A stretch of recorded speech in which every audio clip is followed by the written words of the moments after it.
Well, one of the few survivors from the classroom that day was Miah, who is now 12 years old. She and her classmates were watching the film Lilo and Stitch when teachers got word there was a shooter in the building. Miah only felt comfortable speaking to former CNN producer Nora Noose at the time because she was a woman. I want you to take a listen to Nora telling CNN's John Berman about that exchange last year. And she just said, it sounded like I want people to die music. Ugh. She said she heard music. She said it sounded like I want people to die music. What did Miah do then? So she had a friend next to her that she was pretty sure was already dead and was laying on the ground bleeding out. And she put her hands in her friend's blood and then smeared it, she said, all over her body. She wanted to look like she was dead. She was scared that the gun was going to come back. Well, Nora went back to Uvalde recently to speak with Miah. Nora Noose joins me now from New York. Nora, thank you, and great to have you back on the story with us. It's been a year. The pain and the trauma clearly still evident. I think even for people watching on, it's gut-wrenching. Could you give me a sense of how these children feel? You've spoken to the survivors, how they feel 1 year later. I think it really feels like time is kind of standing still, like life has kind of been on pause for the last year. I was back in Uvalde a couple of weeks ago, meeting with some of these families and especially with Miah.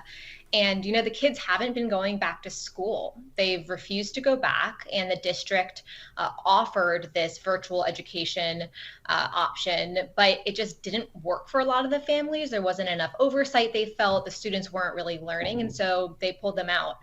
And so there's this whole group of students, not just survivors, but their siblings and then their friends, and this kind of network effect in Uvalde now that makes it feel like time has just stood still. Miah herself and her friend Kendall, who I spent some time with, are extremely traumatized. They still have an extreme trouble sleeping. Kendall still and Nora, it's unimaginable, clearly. I mean, the trauma that these kids went through. And one paragraph, I have to say, in your article really stood out. The kids that you spoke to said that they would be safer if they had one of these. I want to show you this video. Just take a look. It's a bulletproof whiteboard to protect them. I want you to tell me about how those safe rooms offer the children an idea of sort of a safe haven that they themselves unwittingly played in its invention. And when you tell me the story that they don't want to go back, they're not ready, would something like this assist in that transition?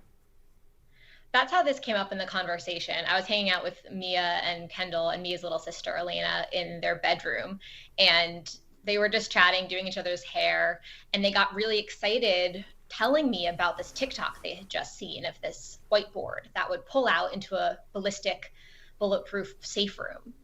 And they said, well, we would go back to school if we had one of those in our classrooms. And I reached out to the company that invented it. And it turned out that Kevin Thomas of KT Security invented it because of the shooting in Uvalde. He saw what happened in Uvalde. Wow. It was actually his wife's idea.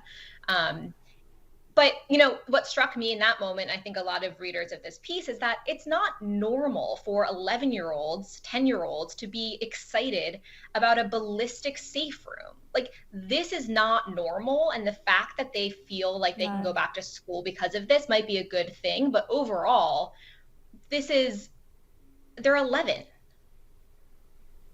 I know. I mean, Nora, I have to say, even every time there's a shooting in the US, it just boggles the mind that, we haven't really seen any movement on gun control, and your reporting has moved beyond Uvalde to other types of shootings and violence as well, and why they happen. You've written a book about Charlottesville, and when armed neo-Nazi demonstrators assaulted anti-racist counter-protesters, what can be done about this extreme hate in the United States that has led to such violence in recent years. You've written about this. What did you discover in your journey? I think a big part of it is that government needs to listen to its citizens.